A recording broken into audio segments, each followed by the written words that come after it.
Bismillahirrahmanirrahim. Assalamualaikum warahmatullahi wabarakatuh. Anak-anakku yang sangat saya banggakan, pada kesempatan kali ini kita belajar lagi via daring.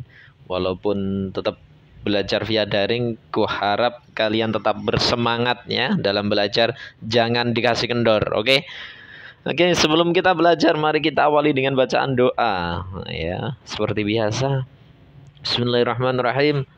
Rabbina billahi rabba wal islami dina Muhammadin nabiyya wa rasuna. Rabbana zidna ilman nafi'a warzuqna fahma wasi'a waj'alna min ibadika sholihin. Rabbi shrah li sadri wa yassir li amri wahlul 'uqdatam min lisani yafqahu qawli. Wasi'a rabbika la syai'in wa subhanaka la ilma lana illa ma 'allamtana innaka antal alimul hakim bi rahmatika ya arhamar rahimin. Amin amin ya rabbal alamin. Oke, pada kesempatan kali ini kita akan belajar tentang teks laporan investigasi ya. Teks laporan investigasi. Tapi sebelum itu ada materi sisipan anak-anakku. Seperti biasa, materi sisipan kali ini adalah tentang sabda Rasulullah, yakni bermanfaat bagi orang lain. Rasulullah pernah bersabda, khairun nas anfa'uhum linnas. Jadi sebaik-baiknya manusia adalah yang bermanfaat bagi orang lain. Jadi saya ulang, sebaik-baiknya manusia adalah orang yang bermanfaat bagi orang lain. Jadi sebaik-baiknya manusia adalah orang yang bermanfaat bagi orang lain.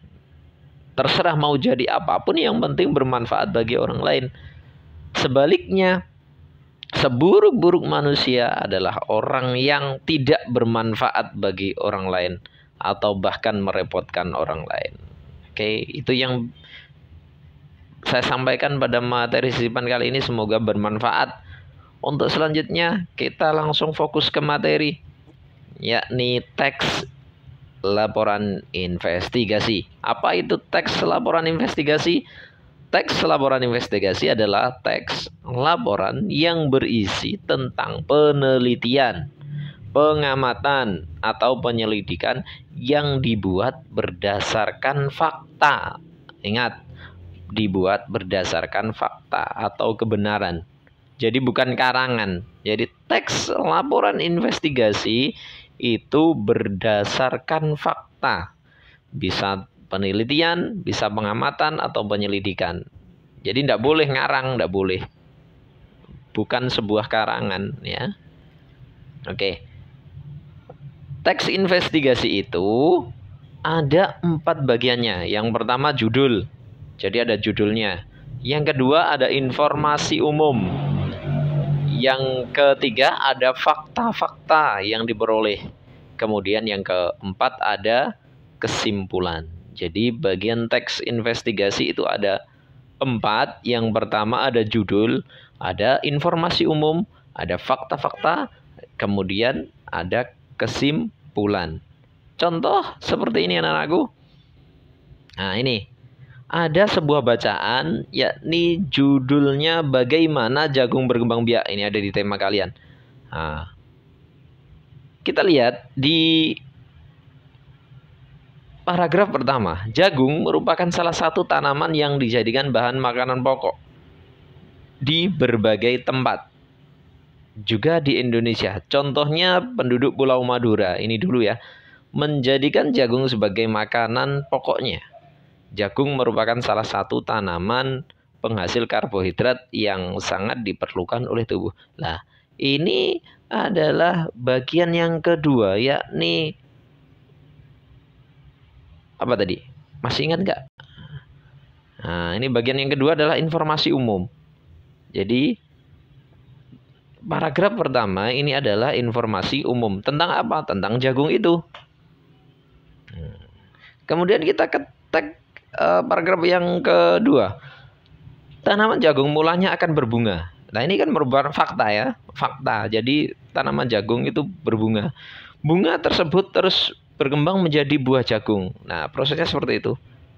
Nah, buah jagung akan siap dipanen ketika rambutnya sudah berwarna kecoklatan dan bagian tongkolnya sudah mengering. Nah ini fakta-fakta yang diperoleh dari laporan tersebut.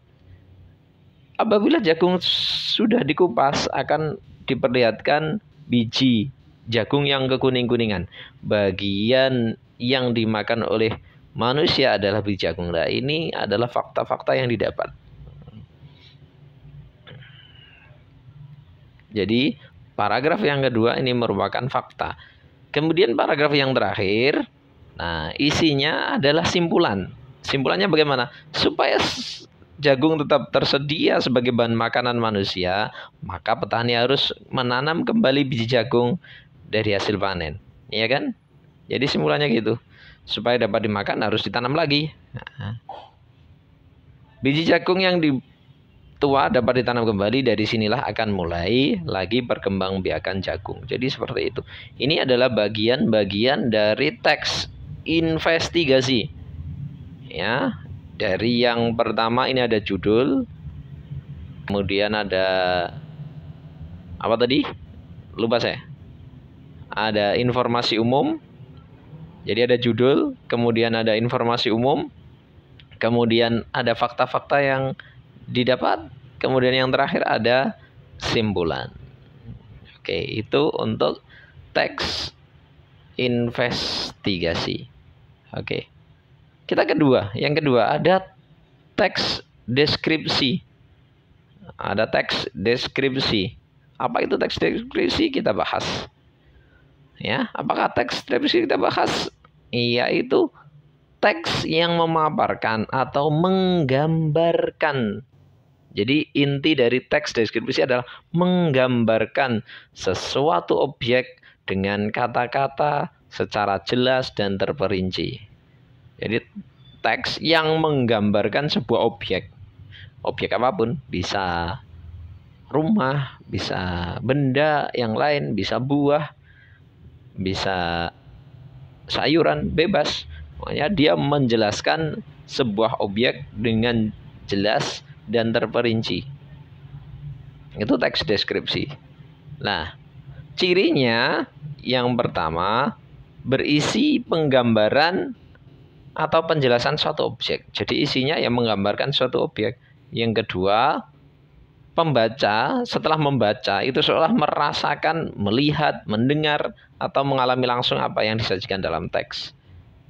Yang ketiga, menjelaskan objek berdasarkan warna, bentuk, ukuran, dan ciri-ciri fisik maupun psikis objek secara detail. Itu. Contohnya, Pak. Nah, ini contohnya. Kucingku bernama Kenzi. Nah, namanya adalah Kenzi. Dia kucing kesayanganku. Dia adalah kucing jantan. Nah, ini kan digambarkan. Oh, kucingnya jantan ternyata. Nah, yang saat itu aku temukan di pinggir jalan. Nah, kita bisa membayangkan bahwa Kenzi ini pertama adalah ditemukan di pinggir jalan. Kenzi memiliki bulu halus yang berwarna coklat. Oh, kita bisa bayangkan. Oh, Kenzi ternyata coklat warnanya. Belang putih. Nah, bulu halusnya meliputi tubuh sampai ekornya. Oh, ternyata bulunya halus kan gitu. Kita sudah bisa membayangkan. Nah, hampir semua bulunya berwarna coklat dan berwarna putih pada kakinya. Hampir semua. Nah, kita sudah bisa bayangkan. Nah, sedangkan ekornya berwarna hitam dan sangat menggemaskan. Oh, ternyata ekornya hitam. Nah, kita bisa dari teks ini kita sudah bisa menggambarkan apa sih Kenzi. Jadi seumpama kita disuruh gambar Kenzi itu bisa dari kata-kata ini. Nah, gitu. Kenzi memiliki bentuk kaki yang lebih pendek. Oh, ternyata dia pendek dari bentuk kucing pada biasanya. Oh, kakinya pendek nanti. Oh, gini. Nah, hidungnya kecil. Berarti nanti kalau gambar hidungnya kecil. Hidungnya kecil. Kumisnya sedikit panjang. Nah, berat tubuhnya sedang, yaitu sekitar 4 kg. Matanya berwarna hijau kuning-kuningan, sangat lucu ketika dia terkejut sambil membuka matanya lebar-lebar. Nah, ini. Jadi dari ketiga paragraf ini semuanya menggambarkan kucing yang bernama Kenzi. Nah, ini namanya teks deskripsi. Ya, teks deskripsi. Paham ya? Nah. Oke, tugas untuk kalian. Yang pertama adalah membuat teks investigasi. Yang kedua, membuat teks deskripsi. Nah, dikirim lewat link yang ada di grup ya. Oke. Demikian. Terima kasih, semoga bermanfaat. kita tutup dengan bacaan doa. Subhanakallahumma bihamdika asyhadu an la ilaha illa anta astaghfiruka wa atubu ilaik. Rabbana atina fid dunya hasanah wa fil akhirati hasanah wa qina adzabannar. Wassallallahu ala sayyidina Muhammadin nabiyil ummi wa ala alihi wa barakatuh. Walhamdulillahirabbil alamin. Wassalamualaikum warahmatullahi wabarakatuh.